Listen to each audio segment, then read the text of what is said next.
Ukraine யுத்தம் ஆரம்ப காலகட்டத்துல என்ன பேசப்பட்டது? ரஷ்யாவ உலகத்துல இருந்தே தனிமைப்படுத்திருவோம் அப்படின்னு தான் பேசப்பட்டுச்சு. அது முடியலன்னோனே ஊர்ல உள்ள அம்புட்டு பயலுகளையும் வம்பெடுத்தாய்ங்க. ரஷ்யாவோட தொடர்பு வச்சுக்காத.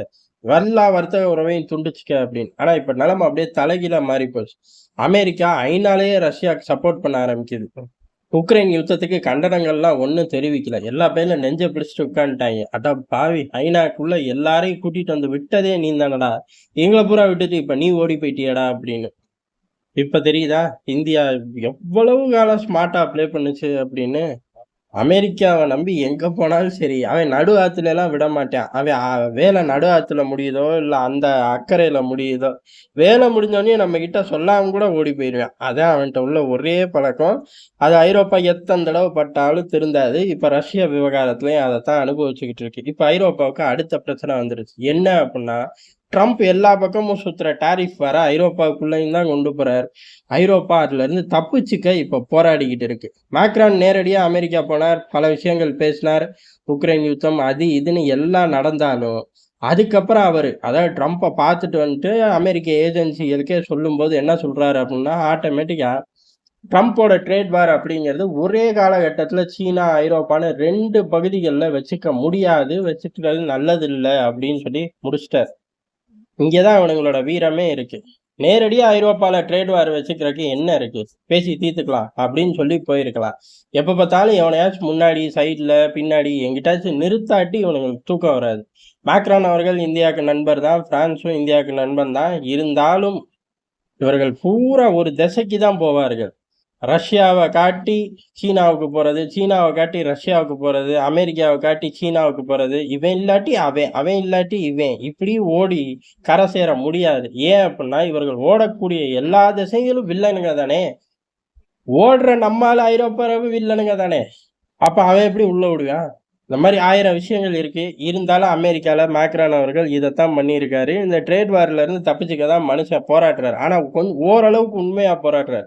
ஜெர்மனி மாதிரி சவுண்டெல்லாம் விடாம ரொம்ப சட்டிலா ப்ளே பண்றாரு.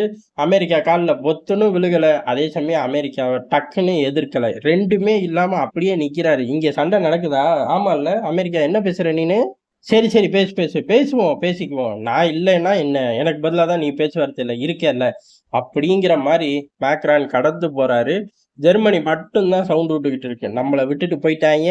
இனி அவன் இல்லாமயே நம்ம சாதிக்கிறோம் அப்படிலாம் ஏற்கனவே சான்சலர் பேசினாரு. அவரு போய் புது சான்சலர் அதுக்கும் மேல பேசிக்கிட்டு இருக்காரு.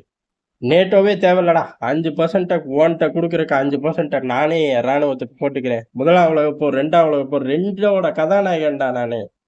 அந்த ரேஞ்சில ஜெர்மன் போய்க்கிட்டு இருக்கு. அதனால கூத்து தயாரா இருக்கு. இவ்வளவு கூத்து இங்க நடக்குது. ஐநாலேயே ஜோலி முடிஞ்சுச்சு உக்ரைனுக்கு. அமெரிக்கா கண்டனங்கள் தெரிவிக்கல. இனிமே எல்லாரும் போய் கண்டனம் சொன்னாலும் ஐநா அதை ஏத்துக்க போறது கிடையாது.